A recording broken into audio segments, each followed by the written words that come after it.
Shabbat Shalom con todos ustedes.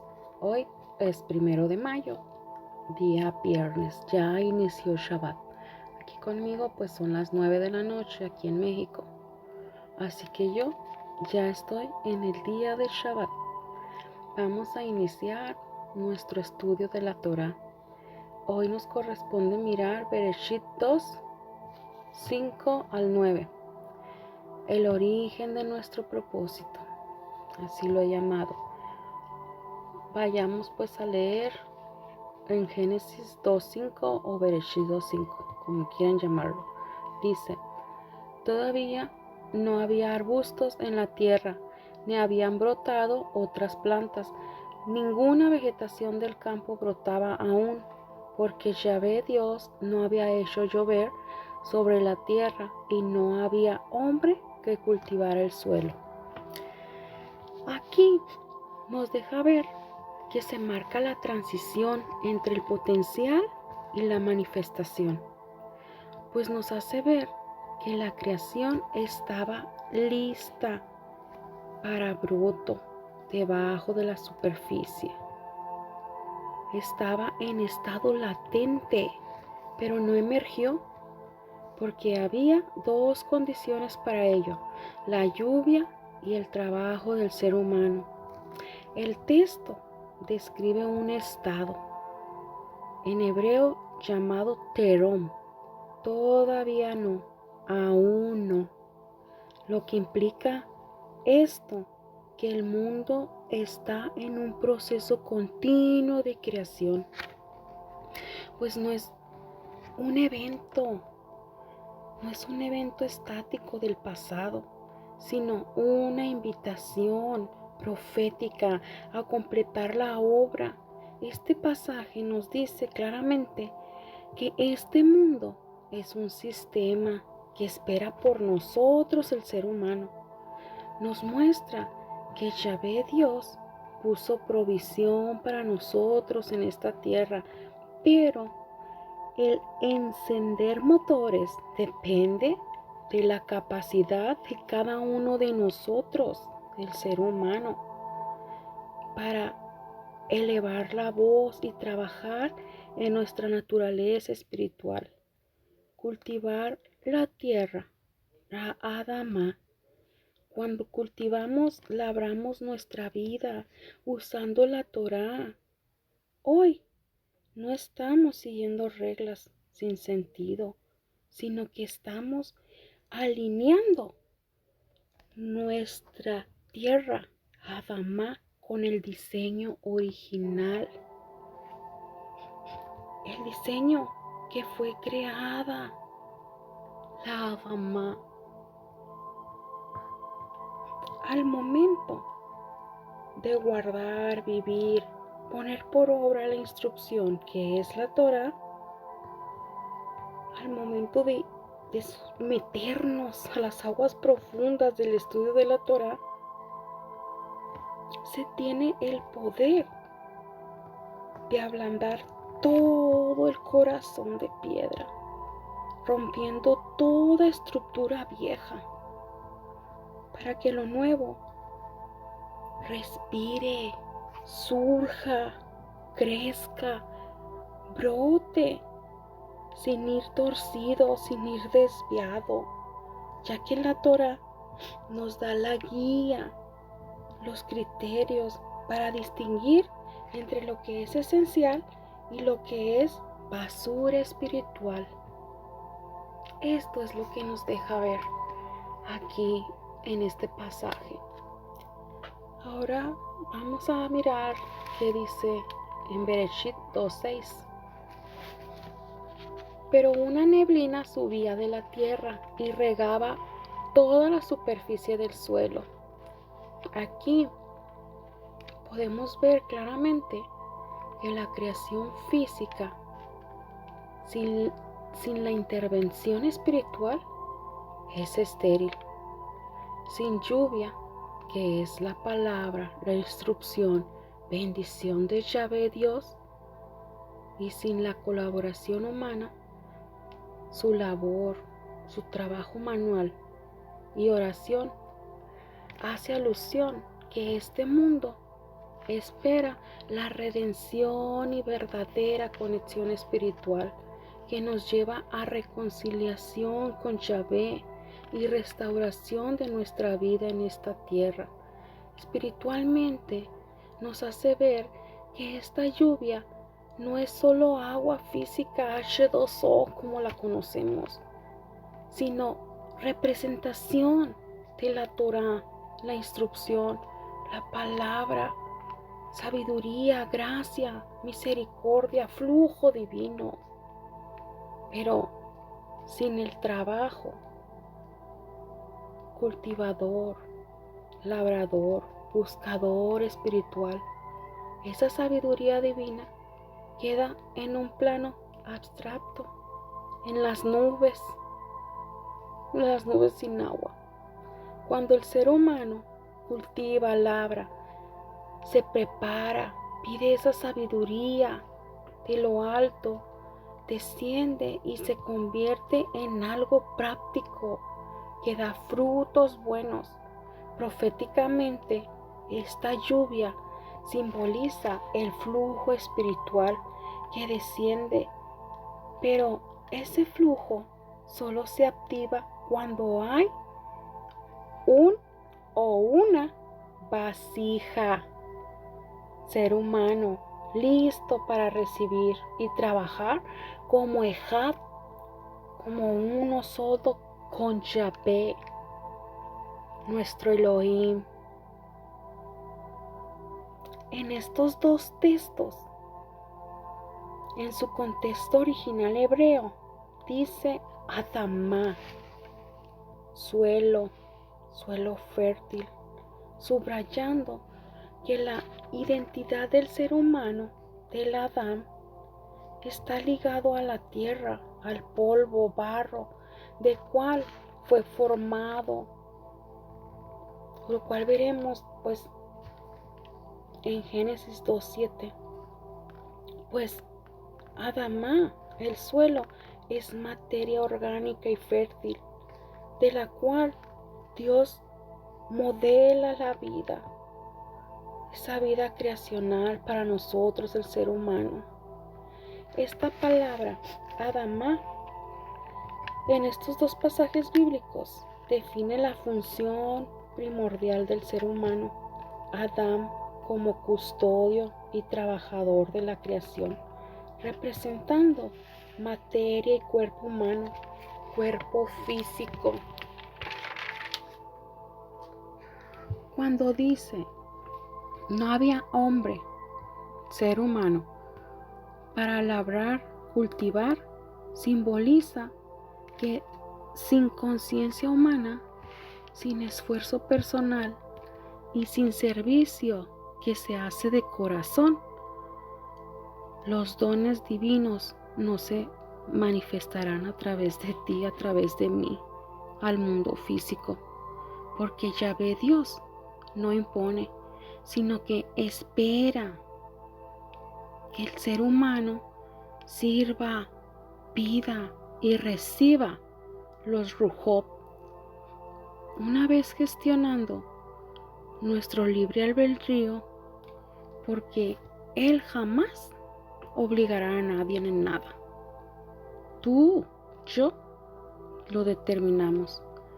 Tú decides y accionas y ejecutas cuando obedeces realmente las instrucciones de Yahvé. El labrar la tierra implica quitar piedras y espinas. Espiritualmente, trabajo sobre el ego, el celo, la envidia, la indiferencia, toda cualidad negativa. Es importante que todo creyente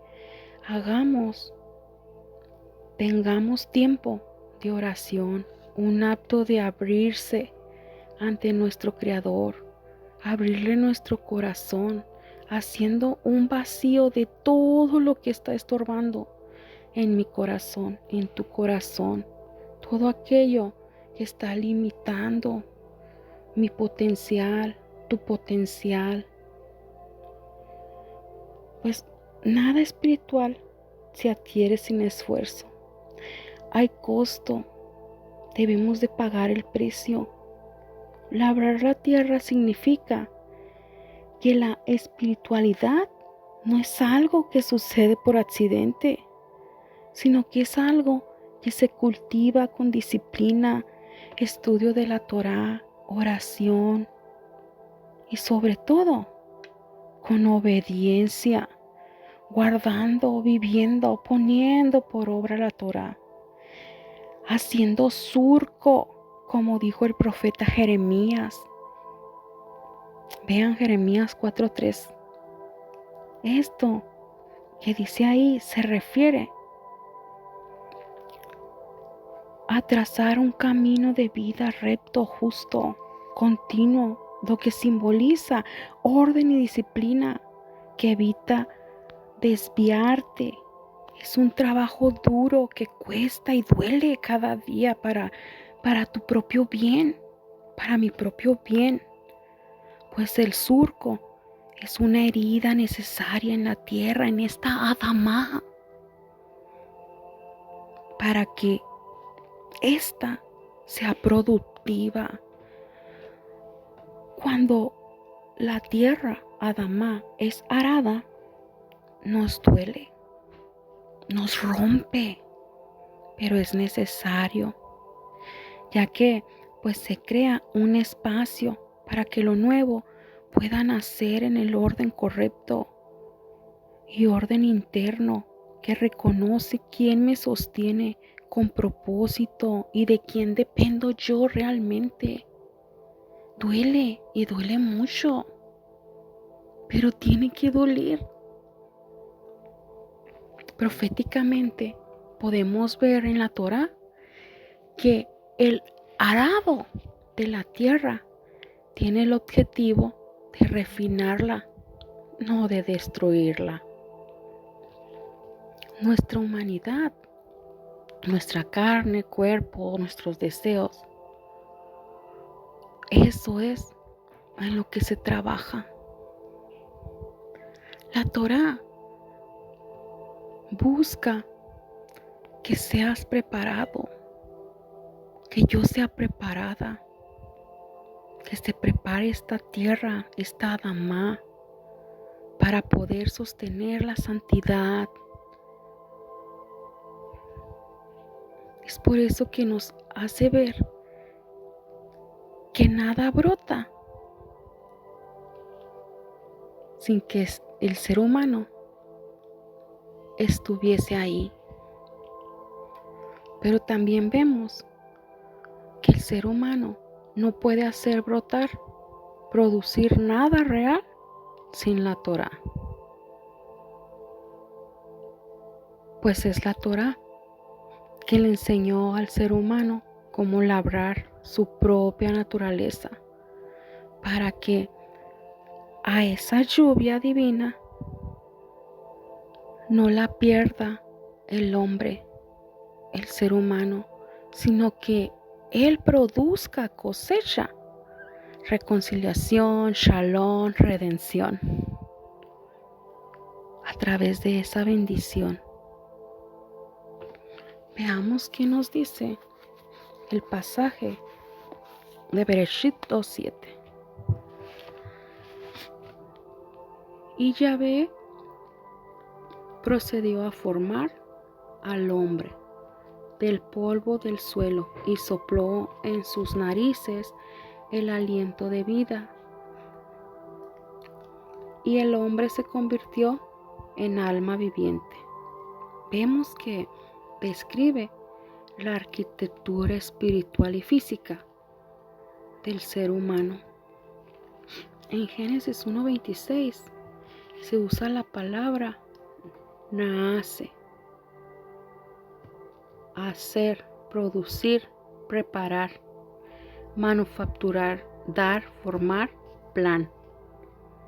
Y en Génesis 1:27 se usa la palabra bara, crea.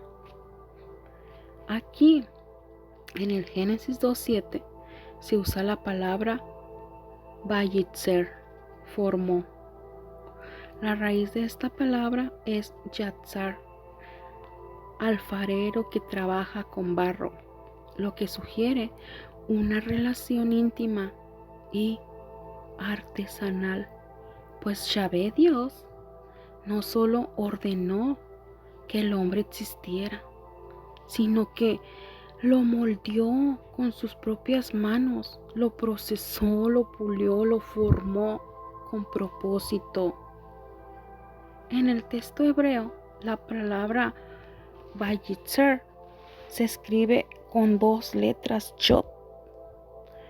Los estudiosos de la Torá explican que esto alude a que el hombre, el Adán, el ser humano, fue formado con 2 impulsos o inclinaciones. Son Yetzer Hatov, inclinación al bien, y Yetzer Hara, inclinación al mal. El texto de Génesis 2:7 establece que somos una combinación de lo más bajo, el polvo, y lo más alto, el aliento de vida, el soplo esencial en la nariz. Y surgió esa chispa divina, el alma humana, la vida, Neshama, una parte de Yahvé Dios en nosotros, un vaso de barro.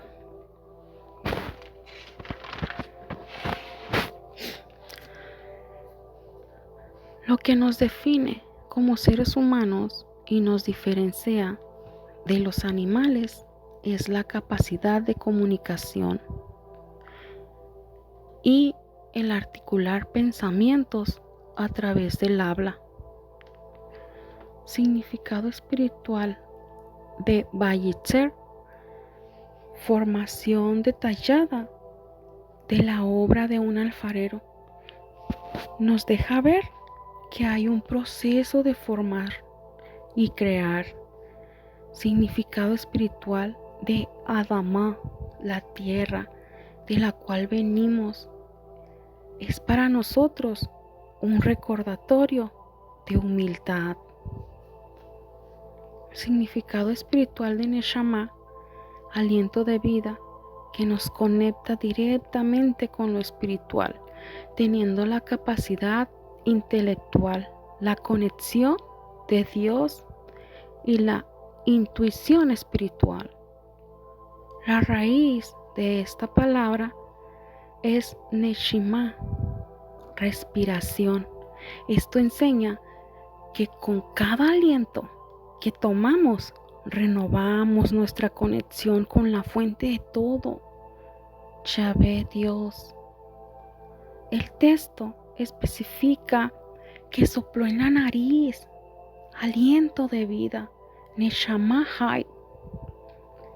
Simbólicamente, la nariz representa la capacidad de discernir, olfatear lo espiritual, pues nuestra nariz sirve para respirar ese algo esencial y constante que no depende de nuestra voluntad consciente. El sentido del olfato se considera el sentido más espiritual que tenemos nosotros, el ser humano. Por eso la nariz es el conducto por donde entra la Neshama, el aliento de vida que sopló Yahvé en nosotros, el Adán, el ser humano. Mientras nuestra boca se usa para comer, todo deseo físico se usa para hablar, ya sea el bien o el mal, pues este órgano biológico es una herramienta espiritual de creación y conexión por su lenguaje, que es la materia prima del universo, que tiene el poder de construir o destruir. La boca es el punto de salida, donde un pensamiento invisible se convierte en un sonido físico, que le llamamos habla. Es por eso que escrito está que Dios sabe lo que diremos antes de hablarlo, pues es el único que lee, que mira, que escucha nuestros pensamientos. La boca debe manifestar la sabiduría que hay en nuestro corazón. Si el corazón está lleno de Torah, de buenos deseos, de buenos anhelos, la boca lo habla para materializarlo en lo físico, en lo natural. Dios usó su habla, su boca, para la creación, para soplar vida sobre nosotros. Yo investigué un poquito, científicamente y médicamente. Lo anoté, voy a leerles poquito sobre las fosas nasales o ventana nasal. Se dice nekir en hebreo y para nariz se dice alf. Nuestra nariz es el órgano del olfato, siendo la principal vía de acceso para la entrada y salida de aire de los pulmones. El trabajo de nuestra nariz es calentar, humedecer y limpiar el aire antes de que penetre en los pulmones. Nuestra nariz es el órgano respiratorio superior, pues no solo nos sirve en lo físico, en este mundo natural, sino que en lo espiritual es una grande herramienta, pues es respiratoria, defensiva, fonatoria, olfatoria. Nuestras fosas nasales son dos cualidades óseas. Estas, separadas por una pequeña estructura o hueso llamado septum, que separa las ventanas, fosas nasales. Los orificios, como usted le llame, no lo sé, conocido como tabique, le llamamos tabique a ese huesito que tenemos en las narices que separa pues los orificios nasales. Esta estructura, que está compuesta por cartílago y hueso, es la divisora de los dos orificios o dos ventanas, dos fosas nasales, siendo soporte, y su función es dirigir el flujo de aire de manera equilibrada para facilitar la respiración y mantener la forma de la planta nasal, que es respiratoria. Físicamente, cuando el tabique está desviado, la circulación de aire se reduce, provocando problemas respiratorios. Y espiritualmente, una nariz desviada por algún accidente o congénito tiene dificultad la persona para discernir, pues la nariz simbólicamente es una conexión entre lo natural y lo espiritual. Vean esta pequeña información. Yo pues la conseguí. Lo que aquí en Bereshit 2:7 nos deja ver proféticamente, no biológico sino espiritual, un diseño de la arquitectura del alma. Pues en su estructura original dice Vayitzer, y esta está escrita con dos letras Yod, lo que nos indica que Dios formó al ser humano para dos mundos. Este mundo ahora físico, el natural en el que vivimos, Olam Haseg, y el mundo por venir, Olam Haba. El ser humano es el único de toda la creación donde lo más alto de Dios sopló la vida, y lo más bajo de la humanidad, que es polvo, convive en un envase, en un vaso de barro, pues el Adán, el ser humano, es el templo que Dios eligió para habitar Él mismo, para habitar Yahvé Elohim en nosotros, el Adán, el ser humano.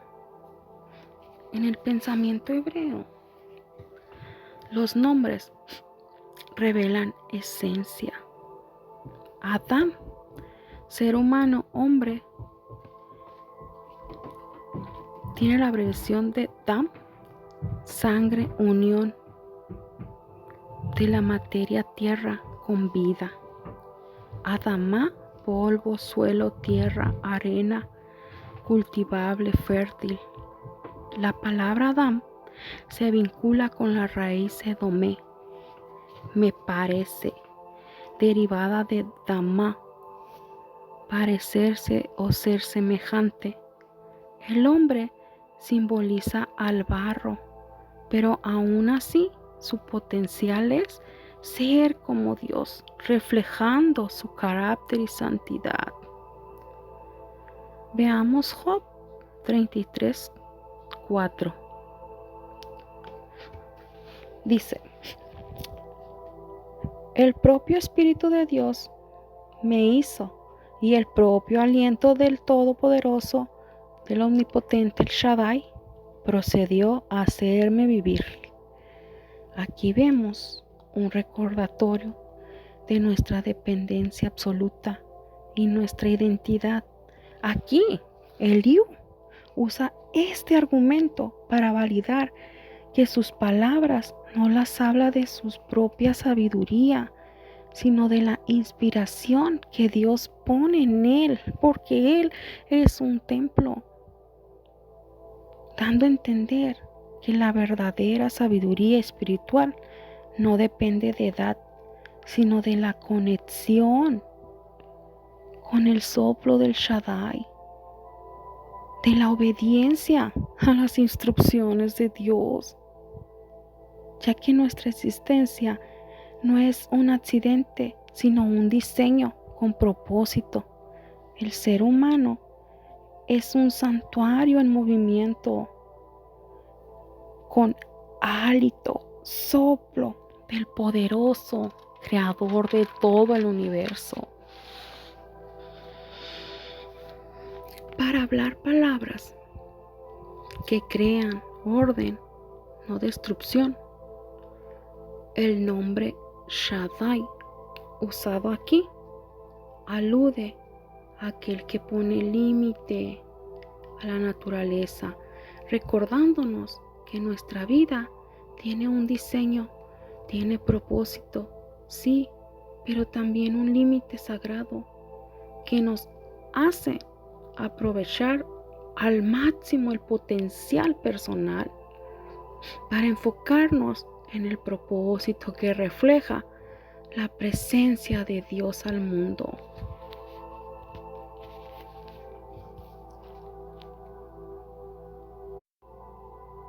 Veamos ahora en Bereshit 2:8, dice: Yahvé Dios plantó un Gan Edén, huerto del Edén, jardín en Edén, hacia el lado oriente, y ahí puso al hombre que había formado. Desde la perspectiva hebrea, el Gan Edén no es solo un lugar geográfico, sino que es un estado de conciencia y conexión, ya que espiritualmente representa la dimensión donde la presencia de Yahvé Dios es manifiesta y no hay barreras entre el Creador y el ser humano. Aquí nos detalla que Yahvé Dios plantó personalmente este espacio para el ser humano. Hay diferencia entre que creó, que ocurre de manera general, y plantó un entorno preparado con más cuidado para que el ser humano pueda florecer y cumplir su misión espiritual que tiene en esta tierra, en este mundo físico. Gam, huerto, jardín, recinto, paraíso. Edén, placer, delicia, deleite, delicadeza, delicado, lujo, lugar de gozo, placer extremo. Recordemos la puerta del Mishkan, la morada la residencia, el santuario, la tienda de reunión. ¿Dónde está situada? Pues al oriente, Kedem. Mishkan proviene de la raíz Shakan. Significa morar, habitar, establecer. El Gan Eden es sombra profética de donde mora Yahvé. Simboliza la tierra prometida y el templo de Jerusalén. Kedem, oriente, es por donde sale el sol, simbolizando la luz, la revelación y un nuevo comienzo. Proféticamente, Teshuvah, retorno, símbolo de esperanza y redención, pues buscamos el origen de la luz de la verdad.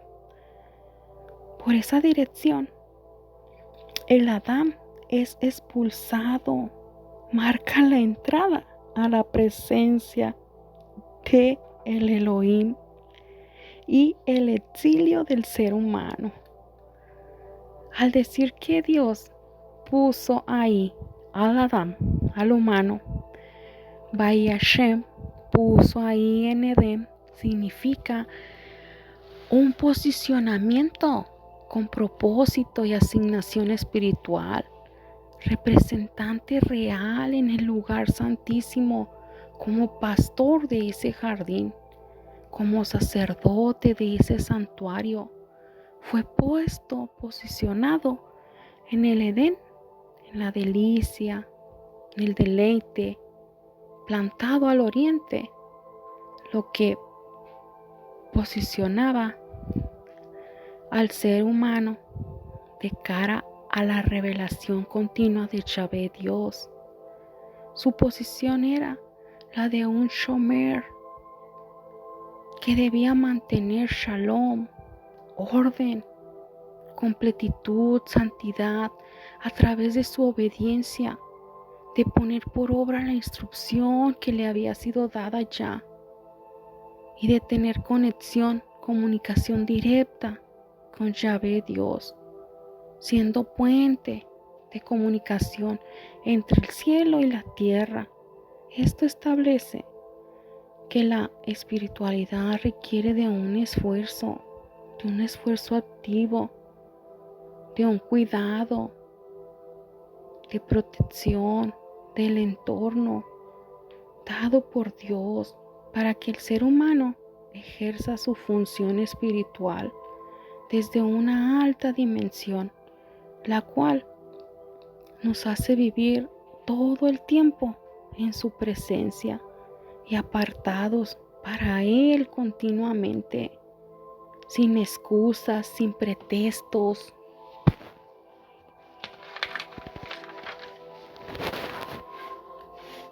Veamos qué nos dice Bereshit 2:9.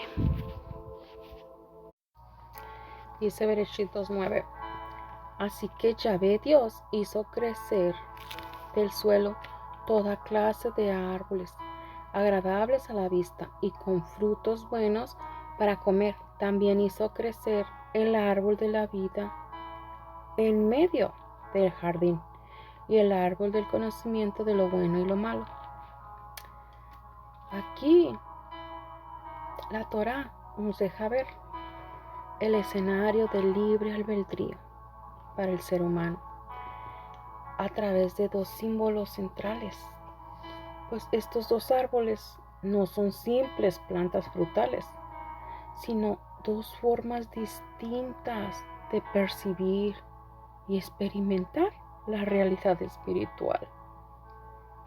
Veamos el primer árbol, árbol de la vida, Etz Ahayim, representa la Torá, fuente de conexión espiritual que sostiene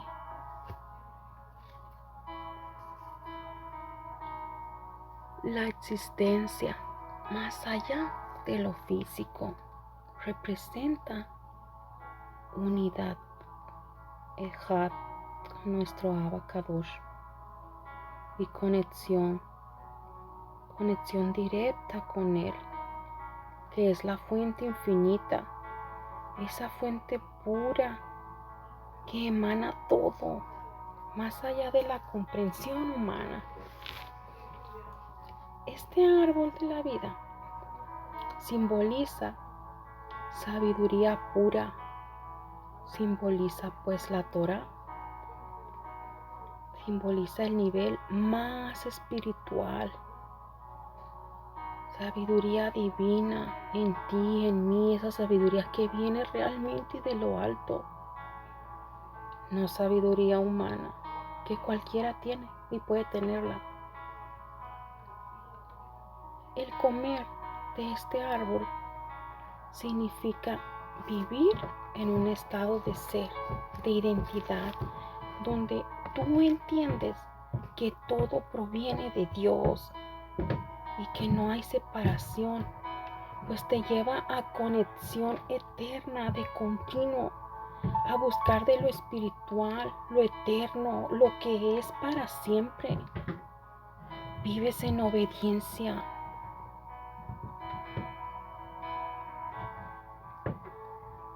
Obedeces la voluntad de Yahvé Dios.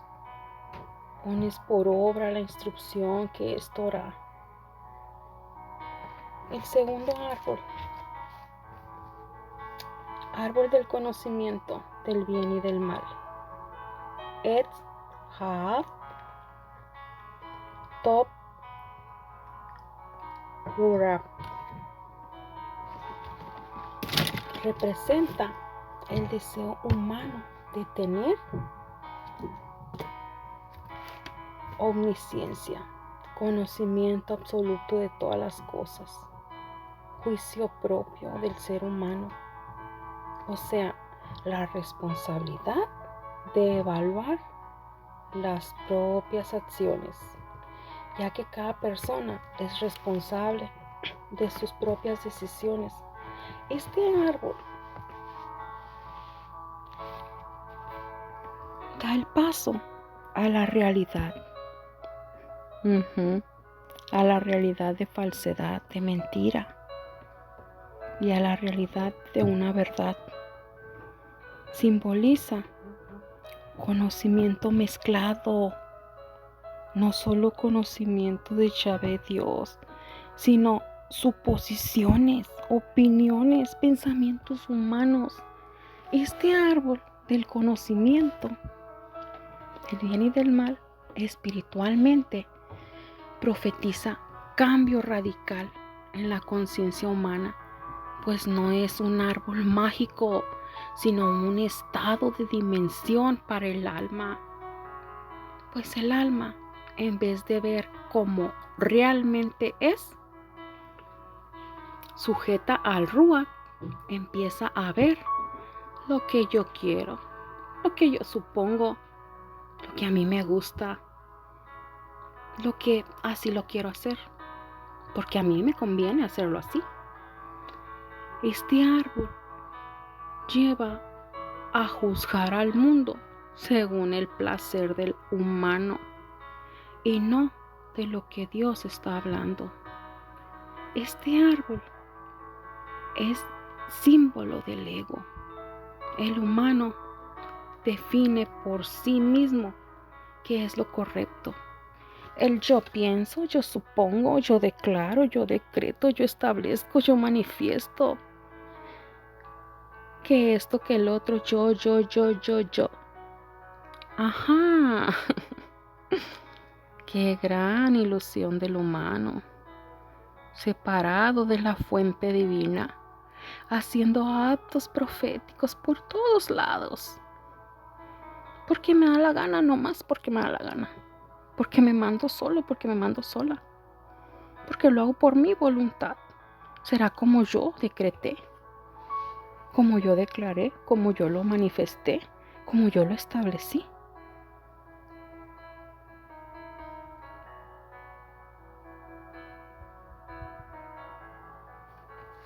Aquí, la voluntad del Creador que sí me puso en mis manos los cielos y la tierra, puedo hacer lo que me dé la gana, ir a donde se me antoje, hablar y decir, como que Él dice, pero siendo mis propias palabras, disfrazarme de espiritual, aparentar, pero no ser.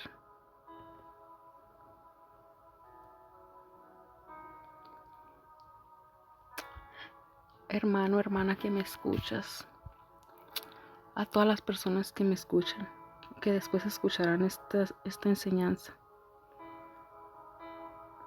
reflexionemos. Reflexiona. ¿No te suena algo esto? Y piensa, ¿qué árbol realmente tú estás comiendo?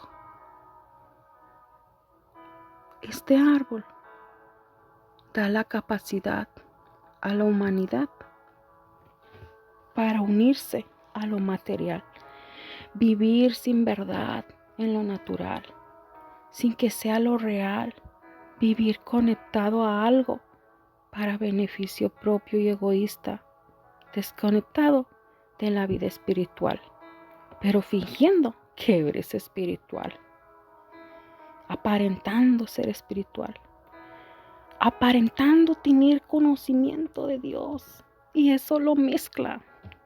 Solo pensamiento propio, solo pensamiento humano, disfrazado de revelación de lo alto, que lo recibe todo aquel que está dormido, ciego y sordo espiritual, el que no ha nacido de nuevo, aquel hueso seco, muerto en vida.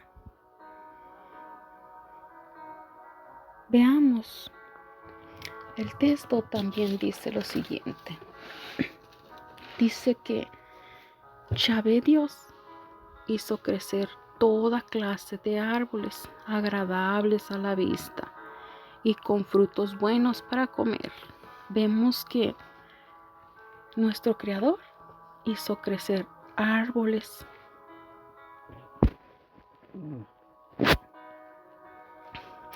no solo para comer, sino para que apreciemos su hermosura, su distinción, la diferencia de cada árbol frutal antes de satisfacer nuestra hambre. Disfrutar, apreciar, agradecer al Creador por su creación, su provisión. Al decir que con frutos buenos, top, bueno, no se refiere solo al sabor o nutrición que nos aportan, sino que este top bueno se refiere a algo que cumple su propósito funcional. Frutos buenos es porque cumple el ciclo de sostener la vida que Dios diseñó para nosotros, el ser humano. La palabra semash, brotar, hizo crecer, implica una fuerza vital activa. No es una creación estática, pues esto nos indica que la tierra siempre está respondiendo al mandato divino, mostrando que la tierra tiene una conexión con Dios, conoce su propósito, su esencia. El hecho de por qué Dios la llamó tierra, destinando que será la morada, la habitación de toda vida. Por eso la llamó Adamá, suelo fértil, material orgánico, asignación de función específica, una identidad de derecho y de decreto divino. Al principio miramos y le llamamos Eretz, tierra, seco, suelo geográfico. Formalmente en Génesis 1:10 vimos eso. En Génesis 2:5 da un cambio. Adama, suelo, tierra fértil. En Génesis 2:7, Adama, polvo, tierra, barro. Aquí, en estos, se usa Adamá, no Eretz, por 3 razones. 1, pertenencia. 2, funcionalidad y vida. 3, vínculo de destino, que miraremos más adelante. Está interesante. Nos deja ver que la tierra, como Adamá, es materia vital, suelo fértil, el origen del humano, el lugar de trabajo para perfeccionarnos cada día nosotros. Miramos que están en medio del jardín, lo que representa el libre albedrío, límite que define la relación entre nosotros y nuestro Creador. Indica que la decisión moral y la fuente de vida son el corazón de la existencia humana. Así es, vamos a quedarnos aquí. Espero mañana continuar con los otros pasajes que nos corresponden. Shalom con todos.